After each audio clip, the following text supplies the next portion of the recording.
the Cooler Women's Wellness Tribe, the podcast. Get comfortable, get your walking shoes on, and let's get going. Hello, tribe. How are we all?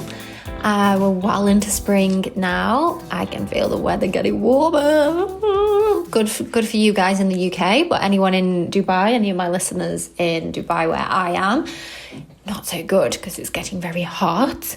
I hope you all enjoyed my last episode. I've had such good feedback. I can't believe that, first of all, I had a guest on a podcast, like as if I've got a podcast that has guests. And yeah, with Kim as well. So I found her through her podcast and now she's on my podcast. Ooh. It just goes to show that if you do take a leap of faith, amazing things can happen. So today we're back to me on my own. We're going to be talking a little bit more about your wellness. So I think in my first episode, I spoke about your inner seasons. Go back and have a listen if you're unsure. But what that basically is, in a very, very quick nutshell, so I'm not repeating, is that as women, our hormones are over a cycle of 28 days. And we can roughly split them into 4 seasons. So when I talk about an average cycle, average being 28, but not everyone has an average cycle, and that is okay. So we have our winter, which is our menstruation. We then move into spring, which is our follicular phase. So our body is getting ready to ovulate. We then ovulate. We have our ovulation phase, which is our summer, inner summer, where we feel amazing. We then come into our autumn, where everything starts to slow down again. We're getting ready for our menstruation, which is our bleed. This is why, as women, we can feel very different from day to day, week to week, because we don't have a circadian rhythm like men. We don't have a 24-hour circadian hormonal body clock. So next time someone says to you, oh, you're hormonal, or you feel yourself saying, oh, I'm a little bit hormonal, of course you are. We have hormones running through our body all of the time. So do men. Hormones have such a bad rap. And I believe it's just lack of understanding and lack of knowledge of what's going on inside and how they work. Once I'd learned about this, now I'm not a science teacher, I'm not a scientist, I'm not a biologist, I'm not a doctor, but what I have is the knowledge as a wellness coach where I can understand what is going on, where things might be going wrong, and then the tools to help these ease. Okay, I'm not going to use the word fix. I'm not Bob the Builder either, but work through, ease them and help them. So I'm going to start the episode just by speaking to those of you, all of you, anyone who feels let down by their body, by their hormones, by their period problems, by anything that just gets you down and you think, why me? So a lot of the time as women, when we go to the doctors, some of you may have already been diagnosed with something that the doctor says is hormone related. You may have been offered the pill. You may have been, offered, like in my case, the pill and antidepressants. Instead of being shown or given information about what the stem of the issue could be and how you can work to make it feel better. So you might be in this boat that you have excruciating pain, you're having trouble getting pregnant, heavy flow, anything that you can put in there that you would link to hormones, anxiety, anger, depression, stress, anything that you feel makes you abnormal, and anything that you also just put a badge on that sort of you just label as this is just part of being a woman. Some of it is, yes. However, it's not meant to be something that we suffer. We're not meant to suffer through our periods. We're not meant to suffer for our cycles. So if if you're with me, this is what I want to do. I want to flip the script. This is one of the reasons I became a health coach, a women's health coach, not just a health coach, a woman's wellness coach, because we can flip this and we can actually begin to understand our bodies, love our bodies, see what's going on inside and see exactly how amazing it is. So our period problems are not just telling us that we need to stock up on painkillers or, extra tampons, the 2 pairs of pants, or whatever it is that you need to do to get through your cycle. That actually we've got our own inner system that's alerting us to other problems, a potential system-wide malfunction, as it were. So I want you to just sort of go with me on this analogy of, imagine yourself as your car.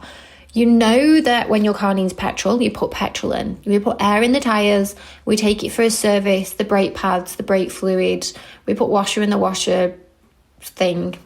I'm not very good at cars. What else do we do? We have an MOT. I lost track then, thinking about what the washer thing's called.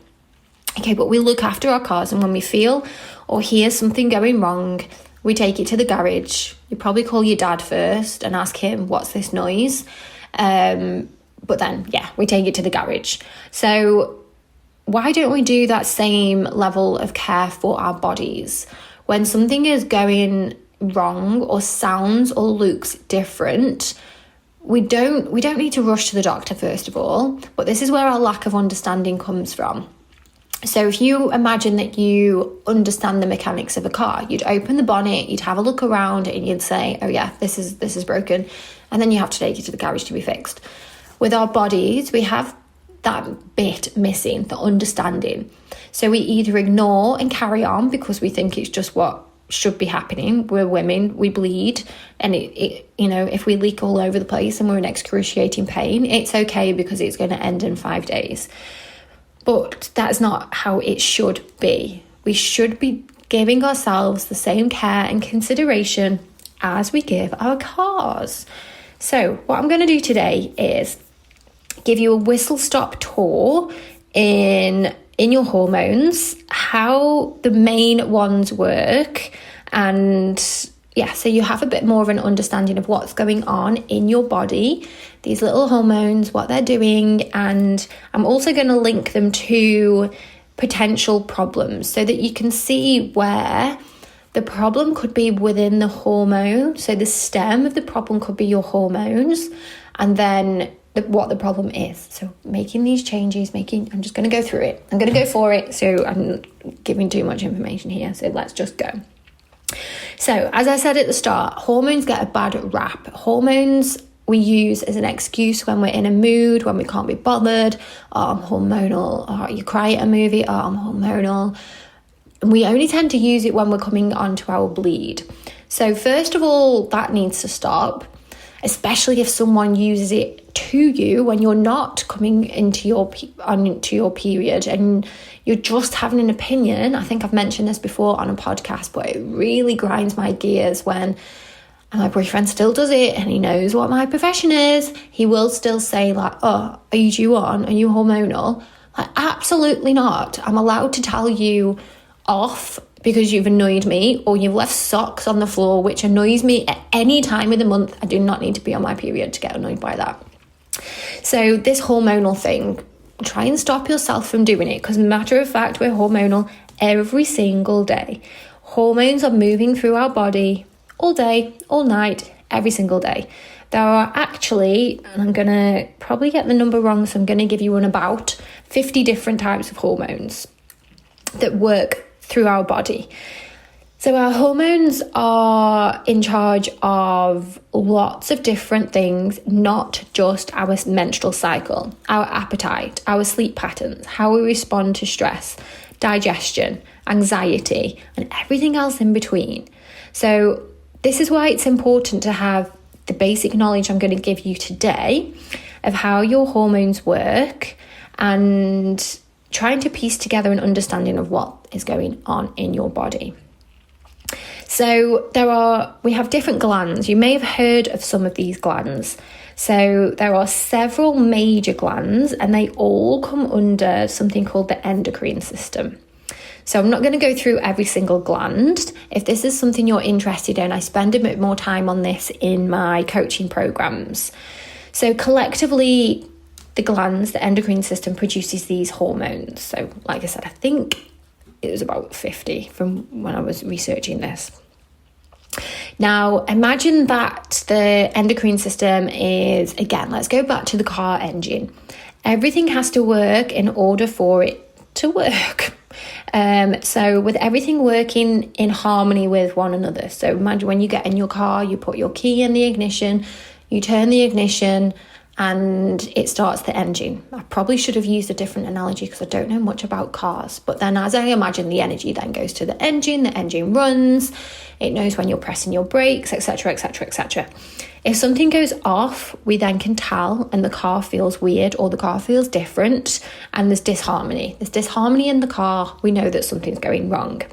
So this is the same as our hormonal system, our endocrine system. If something is off kilter, then things will start to change and things will start to happen. So let's have a look at some of the most important hormones. And again, you will have heard of some of these because they're big players in the world of hormones. So I'm going to give you a lowdown on the main types. So we have cortisol and insulin that I'm going to talk about. Now, I may be pronouncing this one wrong, pregnenolone,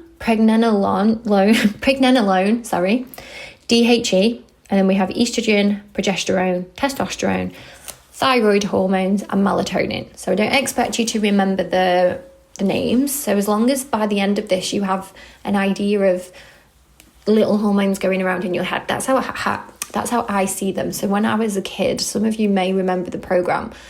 I think it might have been called How the Body Works or something like that. And you had like a little spaceship that went in the body and you could see the red blood cells and the white blood cells and they were like floating around. And like, this is how I still see the inner workings of my body. I'm going to put the hormones into tiers. So this is how I learned about them when I was doing my coaching course. So we have tier 1 hormones, cortisol and insulin. So these, imagine that they are at the top. Our second tier, pregnenolone and DHA.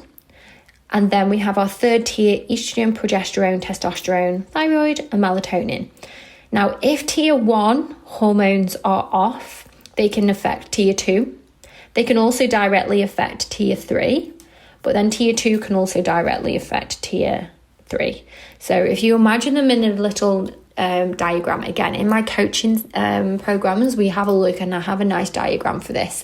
But just imagine cortisol and insulin at the top, and then it filters down. So tier 1, cortisol and insulin are the life and death hormones. So this is why they're at the top. Now, what these hormones do, these are the ones that when you're in a dangerous or threatening situation, it's cortisol that kicks in. Now, just for information as well, cortisol is the hormone that in the morning when men wake up, their cortisol levels are high. Ours change throughout the day. So this is why sometimes, especially when you're coming up to your bleed, that you are more tired and then bang in the middle of the day. Men's sort of is stable. Theirs is 24-hour circadian rhythm. They wake up and it's high and it slowly goes throughout the day, as does their testosterone. Ours goes up and down. Now, cortisol as well is, imagine hundreds and thousands of years ago, when we were cavemen and women, I guess, went that back, we would have gone back that far. So cortisol is a hormone that when we were out foraging for berries and we were looking, we had to go and hunt for our food. Cortisol is the hormone that gives us that fight or flight. This is within that split second of we're foraging for food, we spot a saber-toothed tiger coming around the corner and the brain registers this threat. Your adrenal glands pump the cortisol into the bloodstream, and you go from being calm and relaxed looking for berries to a fighting machine. You're ready. Now, this is happening to us in modern society all day. Rather than saber-toothed tigers coming around to get us, we have cars on the road, colleagues, bosses, emails. We have all of these triggers throughout our day in the modern world that keeps spiking our cortisol levels. So if you imagine that, this is like an injection of cortisol here and there throughout the day, no wonder that we get tired. No wonder that because of this elevated level of cortisol, we start to have problems. We start to feel off. Now, what cortisol also does is tells our ovaries whether it's safe or not. So if you are having a bad time, if you're missing ovulation, or, if you're trying to get pregnant and you know that your ovulation is not happening, or, it's being delayed, have a look at the amount of stress that you're under. So are your cortisol levels that high that it's stopping your ovulation from happening? Your cortisol tells your ovulation, the cortisol level also tells your thyroid to take it easy. So it could be that because your thyroid is then taking it easy because of all the threats that your body thinks you're having, hello, irregular periods, or the periods disappear altogether. Hello, PMS. Hello, heavy periods or painful periods. Hello, no sex drive. Hello, wanting to just sit on your own and not talk to anyone. Hello, weight gain, hair falling out. All because of these stresses that we're getting throughout the day. Our body doesn't know. Our hormones don't know the difference between a saber-toothed tiger and an email from the boss calling you to his office. All it knows is that we feel threatened, and it lets the cortisol go. So the best thing to do is, if any of this is ringing true, is try and bring your cortisol levels down. Trying to reduce stress, trying to look after your fight or flight system. So really just taking a look around you and thinking, right, what can I release? What can I let go of? Okay, insulin. You generally, when someone mentions insulin, you think of diabetics. Insulin is also a big player, especially with our sex hormones. So the way that insulin works is that when we eat, food enters the body, is converted to glucose. The pancreas releases insulin to help move that glucose from the bloodstream into your cells so you can use it as energy. Problems start to arise when we eat too many carbohydrates, which does happen, okay? Not going out there and telling you to stop eating carbohydrates because we need them. But what happens is our glucose levels then rise, and our pancreas steps into overdrive because too much glucose can be toxic. So our body's just doing its job correctly. To be on the safe side, it then starts to move more aggressively. So the more glucose we have, the more aggressive our pancreas is in releasing insulin. So our glucose then quickly drops, and you get that feeling of a sugar crash. So when you've ate loads of sugar and then you feel like crap. So our blood sugar goes down, you feel wet, you feel lightheaded, and this is when we get hungry. And then because we're stressed and we're hungry, our cortisol levels rise again. So as you can see, the effect that these two hormones have, so this is all on our blood sugar. So too much glucose in our blood sugar releases insulin. Our body thinks we're stressed, releases more cortisol. Everything there is then really is linked to things like PMS, PCOS, endometriosis, fibroids, heavy and painful periods, migraines, depression, acne. All of the symptoms that we associate with periods, we can pull back on and have a look at our blood sugar levels, have a look at how much of things we are eating and what we could add into our diet to even those out. So because our body is in constant fight or flight mode from our environment. Our tier 2 hormones, so just very quickly going through these, pregnenolone and DHA. So I see these as being like parent hormones. So they also are in sort of control of other smaller hormones as well.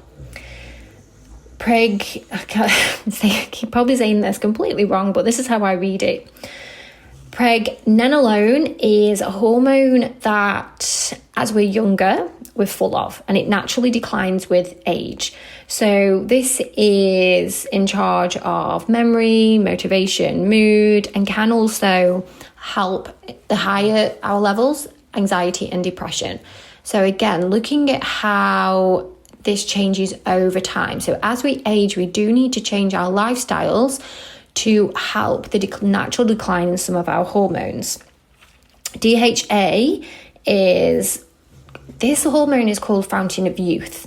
Now, this hormone helps our insulin sensitivity. It reduces belly fat. It's in charge of boosting our libido. Again, helps depression. Now, this hits peak in our 20s, and steadily declines as we get older. Now, some of you might be thinking, oh, great, I'm going to go out and get myself some DHEA. But it doesn't work like that. The drop in your DHEA, again, is natural. But by looking at other factors to help you even out maybe your cortisol or insulin levels, so this drop doesn't have a major effect. Our tier 3 hormones then, estrogen, progesterone, testosterone, thyroid hormones, and melatonin. So estrogen, we generally think of as being the main hormone for our women's sexual and reproductive health. So estrogen is made mostly in the ovaries, the adrenal glands, fat cells, and also in the brain. Now, there are more than 15 forms of estrogen. I'm not going to go through all of them because I have to check up on them when I'm teaching this or looking at this. But estrogen, the feminine hormone, is responsible for our physical features. So this is why, as you get older and as you look at older men and women, like in their 80s and 90s, a lot of the womenly features have declined because of her decline in estrogen. The rise of estrogen when you are in puberty is when we start to develop hips and breasts, and we start to see our face becoming more womanly. So the way that we look here. There is a lot of talk you might hear people saying that they have a high estrogen dominance or estrogen excess. But again, this is one of the things that, because we don't have a full understanding. So I read somewhere that estrogen, even though it's primarily known for the role in the menstrual cycle, it does have a lot of other functions. So supporting your heart, blood vessels, GI tract, immune system, bones, breast, skin, hair, pelvic muscles. So estrogen is basically life. Progesterone, again, you link this one a lot with getting pregnant. So you know that to get pregnant, you have to have progesterone. The word itself, progestation. That's my English teacher side coming out there. And this is how I remember it. So progesterone actually comes from a follicle. Now, how clever is this? So every single month, every single cycle, our body produces an extra gland which pumps out progesterone. So that happens within 24 hours. So when the egg is ready and it's ready to be released, your body makes this little tiny gland that releases your progesterone. If you get pregnant, your progesterone produced by so we have something called the corpus luteum, which supports the embryo, and then your placenta takes over. Again, progesterone is in charge of some other pretty big things: your breasts, heart, thyroid, nervous system. It also helps in healthy brain function as well. So another big player. And estrogen and progesterone work together. So when one is out of sync, then it affects the other one. If progesterone levels are low and there isn't enough progesterone to counter the effects of estrogen, again, this is where heavy periods, sore breasts, and migraines might appear. So again, thinking about balancing these hormones so that we have our happy hormones throughout our cycle. The other hormones, again, I'm just going to touch on these. Testosterone, we usually think of men. Men and women have testosterone. It's testosterone that help women build muscles, keep your skin supple, boost our moods, handle stress, get you in the mood for sex. Women don't have as much testosterone as men, but as you can see, the things that men sort of have, so they build muscle quicker, they generally have, generally, I'm using this very general, they're more associated with having a higher sex drive because of their testosterone. Testosterone is produced by the ovaries as well, and it spikes right before ovulation. So this drives libido. Why? Because your body is trying to push you out there to go and make a baby. Thyroid hormones. So again, a lot of the time you think about thyroids. I don't know, I just hear people say they've got cancer. They check it for when you've have cancer. So the thyroid is connected to your periods. So low thyroid function, you have lower progesterone. And this then means that, again, this loop of the endocrine system and low thyroid, your heavy periods, pain, headaches. Last one I'm going to mention is melatonin. This is produced in your gut and your pineal gland, which is also around your third eye. This is responsible for regulating your circadian rhythm. So when you wake up, when you sleep, and you may have seen melatonin tablets that help you sleep. Now, melatonin is affected by crazy amounts of blue light. So this is a reason why sometimes I'm that fickle friend who doesn't text back, because I literally put my phone and anything away that emits blue light to protect my melatonin. I don't want to have this lack of melatonin because, of course, it's linked to ovulation. It can be linked to infertility, pelvic pain, endometriosis. Your sleep patterns really linked to your hormones. So hopefully you can see a pattern here that looking after your hormones, looking after what's going on inside your engine, then helps what comes out on the outside. So that's melatonin. So I did go through the stage I was taking too much melatonin and I was just tired all the time. I don't think I actually needed it because I was protecting myself from the blue light. So now that you've had a whistle stop, how long was that? 20 minutes of basic hormones. Thinking about now symptoms. So this is going to lead on to my next solo podcast. But I'm just going to end here with a reminder that your symptoms are your body's way of telling you that something needs your attention. Knowing where your hormones are going wrong is the best way to get to those symptoms. And I'm going to mention the car again. If your brake pads are squeaking or grinding, then you're going to take your car to the garage and get them checked out. So why don't we do the same if our periods are heavy, painful, we can't sleep, we have acne, all of the above plus extra, we just put up with it.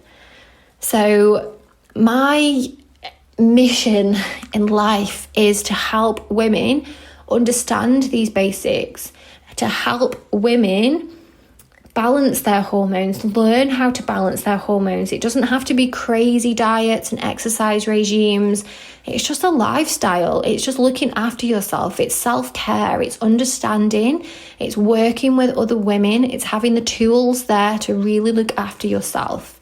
Now, I know I mentioned it in another podcast, but my main, problem, I guess, was anxiety and weight loss and heavy periods. And I went to the doctors, and I was, first of all, tried to be given an antidepressant. And then I'd taken myself off the pill because I had made a link, but then offered other forms of hormonal contraception. So the injection. So I was on the injection for a while, but because I was anxious and not eating, I was underweight. And then I had to come off that. But again, I took myself off it because I read about the side effects, and it can affect your bone density and bring on osteoporosis, which again I didn't want as I got older. Now, what I have been able to do is learn about all of these things myself, learn the tools, so that instead of just going to the doctors and relying, now doctors are amazing, they do their jobs, but a lot of this is not spoken about. We're not really taught about this in school. I know I wasn't. We're not taught the ins and outs of, if girls have this hormone that's too high, this could happen, and this is how you bring it into, this is how you balance them out.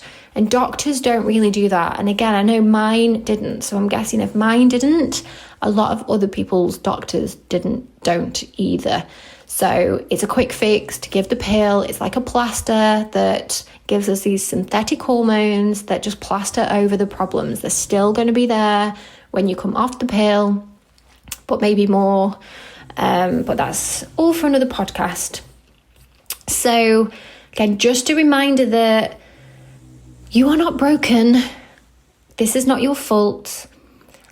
I'm here to show you and lead you the way. And these little tiny small changes that we can make to begin to balance out our hormones, to learn about our bodies and make changes so that we can actually live the life that we want to live, instead of just putting up with our problems because we think we have to because we're women.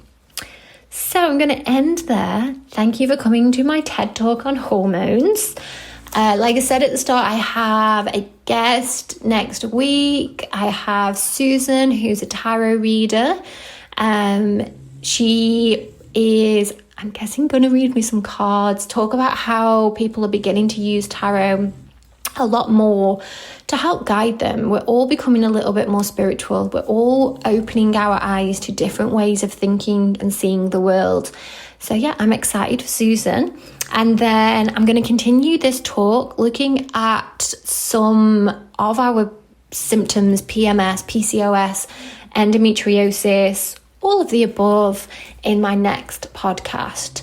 Let me know if any of this has resonated with you today. If you have any questions, you can find me on Instagram, Joanne_women's_wellness. My email address and everything is in the show notes, so you can drop me a message there. And please give me 5 stars if I've helped you in any way. And I love reading your comments as well. So please feel free to leave me a little bit of feedback, a review, and lots of smiley faces. Thank you for your time. Have a lovely day, and I will speak to you next week. And that's it today, everybody. I hope you have a lovely week, and I'll see you again next week. Don't forget, 5 stars, download, tell your friends.